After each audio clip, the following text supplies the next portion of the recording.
Saya sebagai pemilik legal standing yang mendirikan partai itu, lambang itu saya yang buat. Oke. Bersama dengan teman-teman, ada 1-2 orang teman.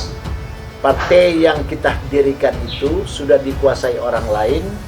Mudah-mudahan kami sebagai pendiri itu tidak dilupakan dan tidak dimanipulir, bahwa Partai Demokrat itu salah satu pendirinya dan salah satu yang mensetir untuk mendirikan partai itu dan menghimpun 99 orang itu adalah Hengki Luntungan. Siapa pemainnya? Gitu. Nah, ini setidaknya pemainnya ini, maaf aja ya, antara perpaduan antara civilization dan militarisme. Didukung oleh kekuatan pendanaan yang maha hebat.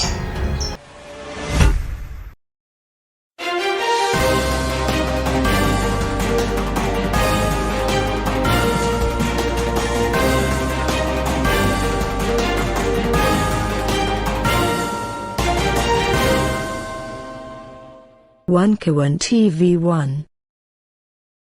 Selamat sore. Assalamualaikum warahmatullahi wabarakatuh. Waalaikumsalam, Pak. Saya Vicky Balfas. Kita ketemu lagi pada sore ini. Kita kedatangan tamu nih. Hari ini pembinanya, Dewan Pembina dari Bintang Mersi Indonesia dan salah satu presidium dari Bintang Mersi Indonesia atau yang kita kenal dengan BMI. Selamat sore, Bang Hengki. Apa kabar? Kita ketemu lagi nih, Pak Profesor Alhamdulillah nih. sehat. Dan Bang Juju Purwantoro. Selamat sore. Selamat sore. Kita senang banget ketemu hari ini dengan abang-abang kita. Hari ini kita akan membahas nih. Ini banyak pertanyaan di luar. Begini Bang Hengki, khusus Bang Hengki nih. Nama Bintang Mersi Indonesia nih besar banget sekarang. Mencuat mulai dari Pilpres kemarin ya. 2024, 2023 dan akhir di penghujung 2023 saya mengikuti sampai 2024. Pertama Bintang Mersi Perubahan, lalu Bintang Mersi Indonesia. Ini apa ini? Orang bahkan se-Indonesia nih. Saya jalan ke Sukabumi, ke Sumatera Selatan, bahkan sampai ke teman saya dari Makassar, tahu Bintang Mersi Indonesia ini. Begitu besarnya nama ini, banyak yang bertanya. Kebetulan saya mau tanya, sampaikan nih, ini saya harus sampaikan nih, pemirsa. Saya harus sampaikan, kebetulan nih beliau ini salah satu pendiri partai yang kita kenal, ya kan? Bang ini dari Formatur Tunggal, dulu kalau nggak salah abang pendiri Partai Demokrat ya Bang ya? Iya. Formatur Tunggal. Lalu kok ada persamaan nih Bang? Sama, saya melihat lambang Bintang Mersi Indonesia ini lambangnya nih persis banget dengan lambang partai, satu partai, khusus kita sebut aja ya. Ini Partai Demokrat nih sama lambang. Ini gimana Bang? Abang, karena apakah abang memang karena pendiri gitu loh? Tolong dijelasin biar masyarakat di luar, pemirsa semua yang melihat tayangan kami ini bisa jelas gitu. Silakan Bang. Oke. Terima kasih. Memang di saat-saat Pilpres, sebelum Pilpres dan setelah Pilpres sampai dengan saat ini, sebuah ormas yang namanya Bintang Mersi semakin tenar. Tadi ada pertanyaan, historical Bintang Mersi ini kok sama dengan salah satu partai? Iya. Ya benar. Ya. Jadi Bintang Mersi ini adalah lambang dari salah satu partai yang sempat menjadi juara di Republik ini. Dibentuk, berbuat, dan menang. Kebetulan saya salah satu pendiri di partai itu yang namanya Partai Demokrat. Oke. Lalu, kenapa pakai Bintang Mersi? Mungkin akan ada orang yang akan mengklaim lambangnya. Oh no. Saya sebagai pemilik legal standing yang mendirikan partai itu, lambang itu saya yang buat. Oke. Ya. Bersama dengan teman-teman, ada 1-2 orang teman. Lalu pada saat mendirikan partai itu hanya berlima. Oke. Lalu berkembang menjadi 99. Sehingga pada saat kami tidak keluar dan tidak bisa keluar dari partai itu, sementara partai tersebut sudah dikuasai oleh orang lain dengan cara-cara dia sendiri.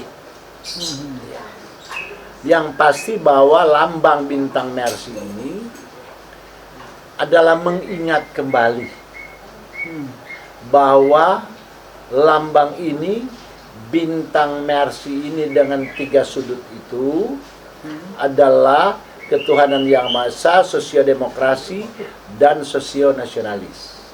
Oke. Ya. Nah, ini bentukan daripada bintang Mercy itu sendiri yang melambangkan Pancasila. Tapi cuma 3 ya, berarti ya? Cuma 3 karena ketuhanan yang Maha Esa itu menonjol ke atas, ke kanan itu sosionasionalisme adalah sila pertama dan sila kedua,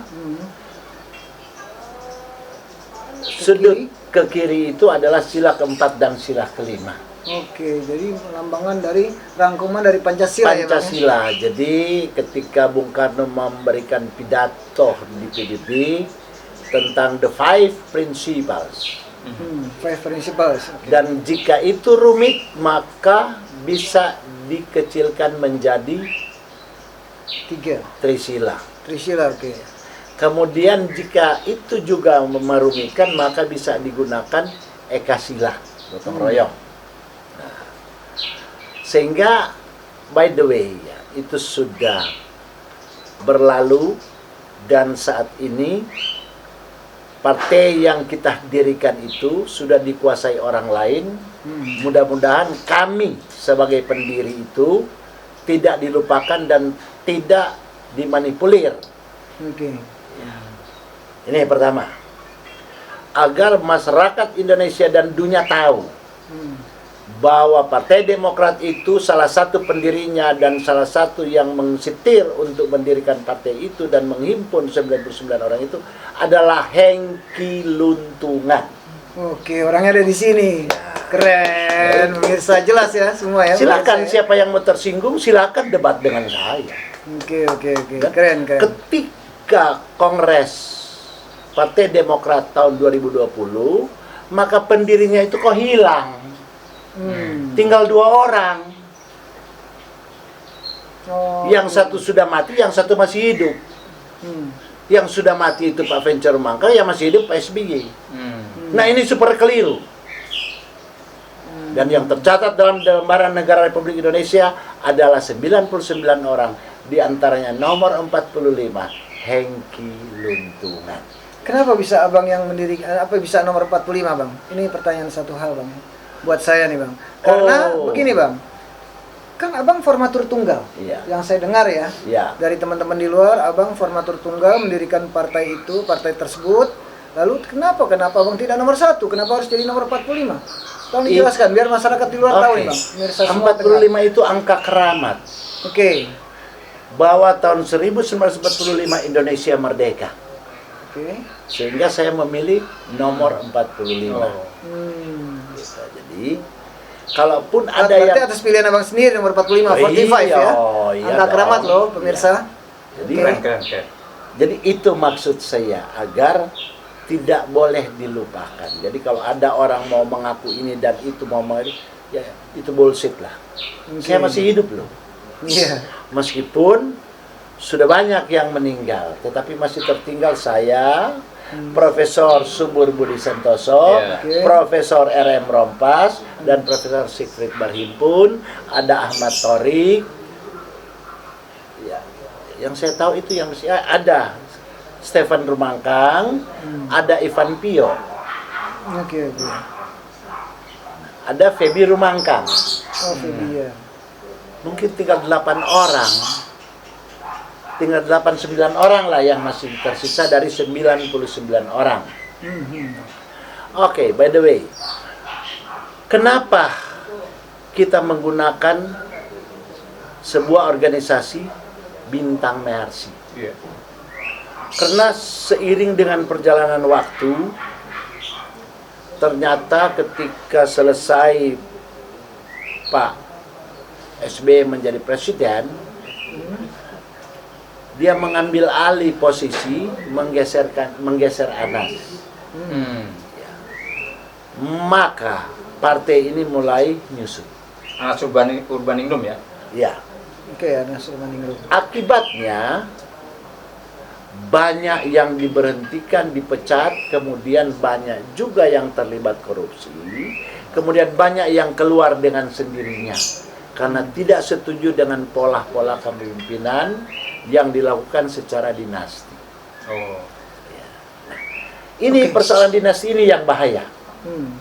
Sehingga pada persiapan Pilpres 2024, maka kami coba menghimpun saudara-saudara kami dalam konstituen Partai Demokrat awal untuk bergabung bersama Bintang Mercy, dan yang mendirikan Ormas Bintang Mercy itu adalah inisiatif dari Dr. Yusudarso yang kemudian memanggil Hengki Luntungan.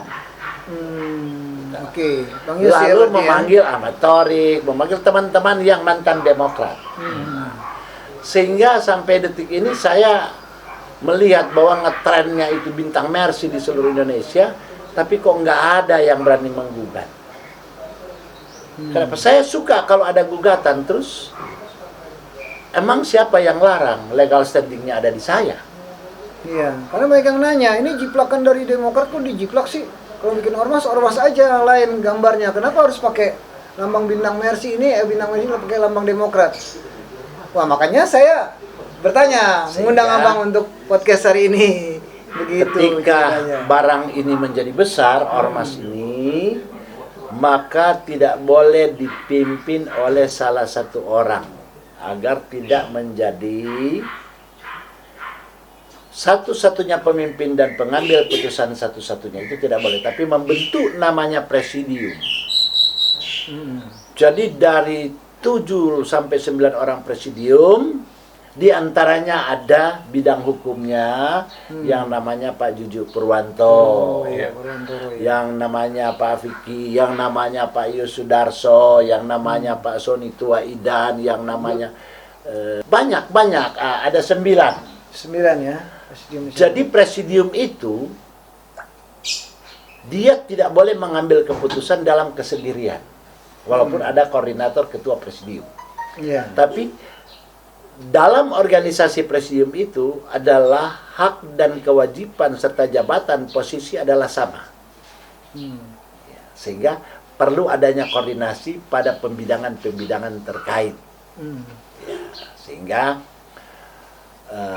kami setelah pasca Pilpres, kami berupaya untuk tetap mendorong Master Anies Baswedan untuk menjadi gubernur Jakarta. Oke. Kenapa? Karena ya begitu beliau mau dihambat lagi ya, dengan cara-cara yang konon ya. Cara-cara yang mainan kegelapan di keterangan. Dalam terang dan main gelap gimana tuh? Ya. Ada istilahnya. Jadi mainan politik ini kan mainan politik yang aneh bin ajaib. Jadi di samping saya pernah menyampaikan bahwa itu adalah sebuah form politik yang disebut menggunting dalam lipatan, ada teori politik domino. Ya. Kita berteman, tapi saya menutup jalan kau. Nah, ini kejahatan-kejahatan politik yang oleh Machiavelli disebut homo homini lupus. manusia serigala terhadap manusia. Yang lainnya. Padahal bagus sekali dipandang mata kita. Hmm. Nah, saya melihat pada operasi senyap yang tidak senyap. Hmm. Ya. Seperti saya pernah sampaikan, ya, ada beberapa partai yang mencoba ya, untuk memasuki dalam ruang-ruang yang sudah tertata. Nah, ini bahaya. Siapa pemainnya? Gitu. Nah, ini setidaknya pemainnya ini, maaf aja ya, antara perpaduan antara civilization dan militarisme. Didukung oleh kekuatan pendanaan yang maha hebat. Iya, betul. Jadi, apa yang disebut demokratisasi dengan kekuatan rakyat dan massa aksi, ini pada akhirnya nol. Bisa bayangin kalau dengan operasi senyap, orang tidak memberikan tiket melalui partai politik kepada seseorang yang dipilih oleh banyak rakyat. Saya kasih contoh misalnya, DKI, dalam survei terakhir Anies di atas. Tapi dia belum mendapatkan tiket yang signifikan. Walaupun sudah ada pernyataan dari PKS, PKB, Nasdem, kemungkinan PDIP. Tapi ada kecurigaan-kecurigaan. Ya PKS bisa bergeser. Iya, betul. Contohnya sekarang PKS mendukung Bobi Nasution. PKB bisa pilkada bergeser. di Sumatera Utara kan, Bang ya? Ini kan politik dagang sapi. Di masa Bung Karno zaman dulu kan, tukar-tukaran aja kita. Orang mana dibilang belante. Ya. Jadi, gue dukung lu di sana, tapi lu dukung di sini. Sementara lu sendiri yang minta bahwa Anies menjadi kandidat. Nah, Tapi akhirnya mohon maaf, itu jangan sampai terjadi. Jadikan politik itu sebagai seni, agar kita bisa menjadikan diri sebagai seniman politik. Jadi abang sudah mencium gejala-gejala seperti itu bang ya? Untuk Sudah saya masalah mencium itu pencalonan dengan Anies ini. bahwa akan dijegal, konon katanya. Iya. Insya Allah kalau dia mampu menjegal, kalau memang Allah berkehendak, Iya. tidak ada tangan kuat yang mampu mengganjal itu. Amin. Amin. Jadi kenapa saya memilih dan kekuatan nasionalis lain memilih Anies? Karena seperti kata Mega kan, Bu Mega ya. iya. Anies itu orang konseptor, intelektual, dan dia menjalankan apa yang disebut marhenismenya Bung Karno. Wah. Wow. Udah pas dong itu bang. Ya iya. Tapi kenapa PDIP gak dukung? Harusnya dukung dong. Udah, ya saya belum pastikan, Iya. tetapi 60%, 70% kayaknya akan bergeser ke Anies. Fenomenanya sudah ada bang ya? Iya. Nah, jadi ada fenomena di mana ucapan Mega itu merupakan dorongan bahwa dia. Kalau bukan Anies, siapa yang mampu menjalankan sistem pemerintahan seperti Bung Karno?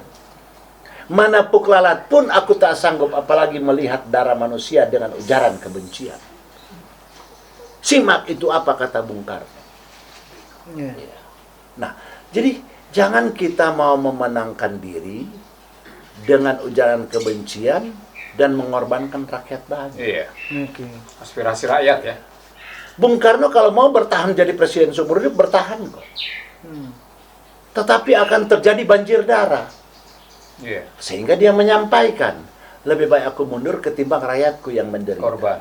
Menjadi korban. Nah, Anies berupaya dengan konsepsi itu. Saya akan tetap maju untuk menciptakan welfare society, masyarakat sejahtera untuk DKI. Ya. Jadi siapa yang mampu lakukan itu? Seperti yang viral kemana-mana, kekuatan non-jilbab atau Kristen. Ya.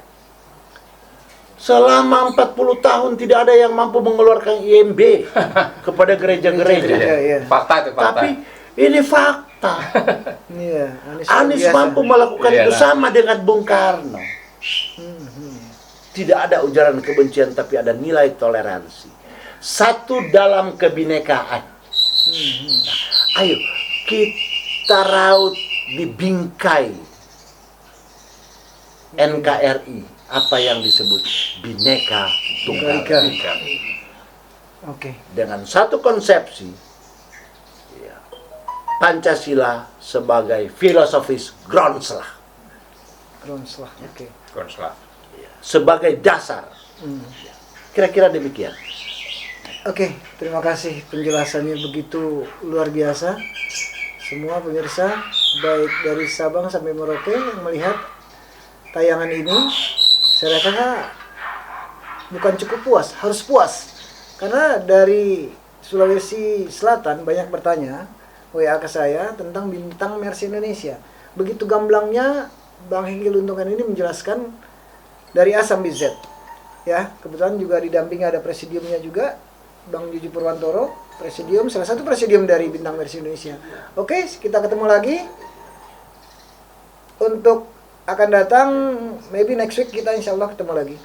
Dari saya, Vicky Balfas, dari Bintang Mercy Indonesia. Selamat sore, wassalamualaikum warahmatullahi wabarakatuh. Waalaikumsalam. Oke, terima kasih Bang warahmatullahi Hengki. wabarakatuh. Terima kasih Bang Terima Juju. kasih, sama-sama. Oke.